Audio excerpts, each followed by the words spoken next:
संचालक महोदय, सबसे पहले मैं यहाँ पर मौजूद बाबा साहब के संविधान को मानने वालों को जय भीम और अपना नीला सलाम कहता हूँ। और साथ में ही, क्योंकि लंबा नहीं खींचूँगा, इतिहास की बात भी हुई, यहाँ पर नवयुग की भी बात हुई, आने वाले समय की भी बात हुई।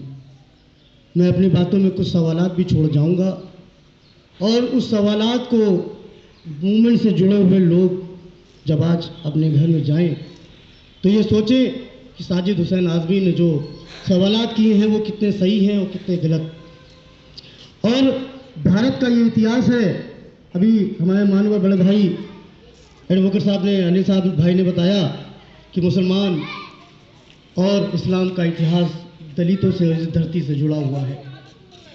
तो मैं बता देना चाहता हूँ 15% के उन लोगों से कि लड़ाई केवल 15% और 85% के लोगों के बीच ही है। और हिंदुस्तान का मुसलमान बाबा साहब को मानने वाला है, उनका अनुयायी है, ये बताने की जरूरत नहीं है, इतिहास गवाह है। मानवर काशी राम जी को मानने वाला है, ये बताने की जरूरत नहीं है, इतिहास गवाह है। लेकिन इसके पीछे मेरा एक दर्द भी है, मेरा एक सवाल भी है कि जब हिंदुस्तान का मुसलमान बाबा साहब को मानता है, मानवर काशी राम जी को मानता है और मूवमेंट पे काम कर रहा है, तो मैं पूछना चाहता हूं एक सवाल कि 85% के लोग, जिसमें मुस्लिम समाज भी है, तो वो 2.5% के लोगों के आगे पीछे गुलामी करने वाले वो समाज जिसको दलित समाज कहा जाता है। मैं बहुत स्पष्टवादी हूं, क्योंकि दर्ज है, मूवमेंट के बाद में बहन जी की सरकार बनी। मेरा सवाल है मानवर काशीराम जी के और बाबा साहब के अनुयायियों से कि आप बाबा साहब को तो मानते हो, बाबा साहब की नहीं मानते। और जिस दिन समाज बाबा साहब की मान जाएगा, यकीन मानो कि 85% के हाथों में सत्ता देश की होगी, क्योंकि ये शक्ति और ये ताकत बाबा साहब ने हम लोगों को देके गए। लेकिन हमें आदत पड़ गई है दूसरे की दौड़ की गुलामी करने की। हमें आदत पड़ गई है 2.5% के लोगों की, जिन्होंने हमारे घर के बहन बेटियों के साथ इज्जत से खेला है, जिन्हें हमें पानी पीने का अधिकार भी नहीं दिया था, जिन 2.5% के लोगों ने हमारी दलित समाज की, नीच जात की समाज के महिलाओं को सीना खोलने का अधिकार भी नहीं था, आप उन्हीं की गुलामी में घूमे हुए। अगर मैं क्या गलत कह रहा हूं तो कल आप मुझे उसमें उठा के कह दीजिएगा कि साजिद भाई आपने गलत किया। मैं पूछना चाहता हूं कि 85% लोग कहां सोए हुए हैं? बहुजन समाज के पास ऐसा व्यक्तित्व है जिसने दुनिया भर के संविधान से अच्छाइयां ले लेकर, इस्लाम से अच्छाइयां ले लेकर एक संविधान बनाया। भारतीय संविधान के रचयिता बने डॉक्टर भीमराव अंबेडकर। उनके अंदर एक दर्द था, उन्होंने अपनी सगी औलाद को कुर्बान कर दिया इस समाज के भविष्य को उज्जवल बनाने के लिए। इतिहास के जानने वाले लोग यहाँ पर हैं। मेरा सवाल बस इतना सा है कि मुसलमान कल भी वफादार था बाबा साहब का, मानवर काशीराम जी का, और ये मूवमेंट जो सोच चुका था मूवमेंट, उस मूवमेंट को चलाने का काम असल में देखा जाए तो मुसलमान ही कर रहा है। लाख हमले हो रहे हैं हमारे ऊपर लाख हमले हो रहे हैं। मस्जिदों से अजान ना हो, कहां चला जाता है मेरा बहुजन समाज? क्यों नहीं विरोध करता? क्यों नहीं साथ देता हमारा? मैं पूछना चाहता हूं, मेरा सवाल है, मेरा दर्द है। दंगे होते हैं तो सबसे आगे ये दलित समाज के लोग क्यों आते हैं? 2.5% के लोगों के संकीर्ण सोच के शिकार क्यों बन जाते हैं?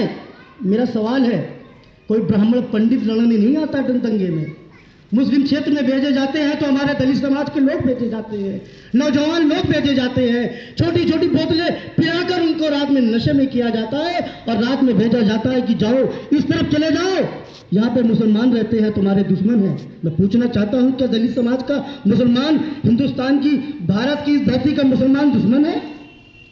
1000 एहसानात हैं मुसलमानों के दलित समाज पे, 1 to 1 किसी कोई मुझसे बात करना चाहे कर सकता है। दर्द है कि बहन मायावती जी के बाद सरकार में भाजपा कैसे आ जाती है। क्या जिन आंखों में सपने थे मानवर काशीराम जी के, उस पर भगवा कलर चढ़ जाता है नीले कलर का, तो किनारे कर कर भगवा कलर चलाकर भारतीय जनता पार्टी केंद्र में और उत्तर प्रदेश में सरकार बना देते हो। आप इन लोगों में जो सरकार बनाते हो औकात नहीं है 2.5% के लोगों की। मेरा दर्द है, मेरा सवाल है, और मैं वादा है कि मुस्लिम समाज कभी भी दलित समाज से लड़ता नहीं है, क्योंकि वो इस्लाम को मानने वाला है और इस्लाम का फंडामेंटल जो नियम है, रूल है, गरीबों की, मजलूमों की मदद करना। जितने भी मूवमेंट चले हैं और जितने भी महापुरुष हुए हैं, अगर उन्होंने कहीं से कोई अच्छाई ली है तो इस्लाम को नजीर मान के ली है। 5000 साल पुराना है ये इतिहास। मेरा इतिहास इस्लाम का 1500 साल पुराना है। समानता का अधिकार महिलाओं को गाड़ दिया जाता था, बच्चियों को गाड़ दिया जाता था, वो अधिकार इस्लाम ने दिया है, हमारे सरकार ने दिया है। क्योंकि बात बहुत लंबी हो चुकी है, समय का भी अभाव है। आज जो पर्व है ये दीप पर्व से कम नहीं है। मेरी आप लोगों से निवेदन है, बहुजन समाज और मुस्लिम समाज के लोग मिलकर आज रात्रि 8 बजे अपने अपने घरों पर दीप प्रज्वलित करें, नीले कलर का झंडा लगाएं, नीले कलर का झालर लगाएं इलेक्ट्रिक वाली, और दीप जरूर प्रज्वलित करें, क्योंकि ये त्यौहार, ये वो शख्सियत आज जिनकी आज 130वीं वर्षगांठ है, वो हम लोगों को अधिकार देकर चले गए, लेकिन इसे बचाने का काम हमारा आपका है। मूवमेंट जब तक आप जैसे लोग आएंगे और बाबा साहब के मूवमेंट को आगे बढ़ाएंगे, मानवर काशीराम जी के ये सोया हुआ जो समाज था, फिर एक बार अभी आंदोलन चला है पूरे देश में, अलग अलग आरोप लगाए जा रहे हैं, लेकिन उस विषय पे मैं कोई बात नहीं करना चाहता। क्या सोए हुए महलों में जो लोग आज बैठे हैं, क्या मूवमेंट चल सकता है? उसके लिए सड़कों पे आना होगा। जो सड़कों पे आए, सारे बहुजन समाज के लोगों को अपना एक संगठित होकर इन 15% और 2.5% लोगों से लड़ना होगा। अपनी बात को विराम देते हुए मैं नौशाद भाई, राजू कुरील भाई, जिन्होंने हमेशा, हमने देखा है कमल भाई, आप मानवर, आप लोगों ने इस क्षेत्र में, हमारे बड़े भाई मास्क लगा के खड़े हैं, कोरोना से डर है। मैं यकीन दिला दूं, या तो वैक्सीन फर्जी है या कोरोना फर्जी है। बड़े बड़े प्रोग्राम हो रहे हैं और हमारे ये कहा जा रहा है कि 5 लोगों का। आप देखिए, हमें दलित मुस्लिम को एक रहना है, क्योंकि हमारी आपकी पीड़ा, हमारा आपका उत्पीड़न एक ही तरीके से हो रहा है। और आपके ऊपर कोई बात हो तो हम निकल के आ जाएं, हमारे ऊपर कोई हमला हो तो आप निकल के आइए, क्योंकि ये हम आपकी भावनाएं नहीं है। बाबा भीमराव अंबेडकर जी ने जो संविधान में हम लोग को अधिकार दिए हैं 85% एक होने का, मानवर काशीराम का जो सपना है, जब तक हम लोग एक नहीं होंगे 85% लोग, उनका सपना अधूरा ही रहेगा। और इस उम्मीद के साथ कि आने वाला भविष्य बहुजन समाज का होगा। बहुजन समाज जिस दिन चाहे ले, जिसको चाहे उत्तर प्रदेश ही नहीं देश की सत्ता पे अपना काबिज कर सकती है। बाबा साहब की देन है कि आज 137 समाज के लोग लोकसभा में चुन के जाते हैं, लेकिन समाज के अधिकारों को ऊपर जब डकैती डाली जाती है, वही समाज के लोग अपने आंखों में नींद लिए बैठे हैं। बाबा साहब ने कहा था कि हमें खतरा उन लोगों से नहीं है जो 2.5% और 85% 15% के लोग हैं, हमें खतरा उन लोगों से है जो हम समाज के लोगों को वोट देकर जिताकर सदन में भेजेंगे। और जब हमारे ऊपर हमला हो रहा होगा तो ये समाज के नुमाइंदे, ये समाज के सांसद, ये समाज के नेता नींद भरी अंगड़ाई लेंगे, और जब उनको अंगड़ाई आएगी जब ही उनका मुंह खुलेगा। हमारे ऊपर जो रहे SC/ST एक्ट या जितनी भी आरक्षण है, इस पे वो एक शब्द ही नहीं बोलते, क्योंकि आज वो सोने की पिंजड़े में कैद हैं। और समाज को वो नेता कभी भी ऊंचाइयों पर नहीं ले जा सकता जो सोने के पिंजड़े में जाके कैद हो जाए। उसके लिए चाहिए आज़ाद सोच का, आज़ाद ख्याल का नौजवान साथी।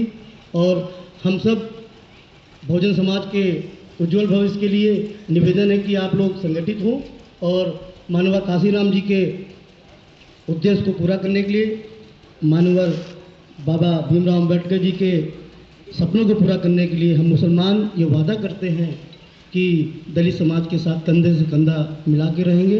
और ये अपनी बातचीत को विराम देते हुए नौशाद भाई का हम दिल से हृदय से स्वागत अभिनंदन भी करते हैं, क्योंकि इन्होंने आज बाबा साहब का ये कार्यक्रम रखा। जय हिंद, जय भारत, जय भीम, नीला सलाम। जोरदार तालियों से स्वागत भाई।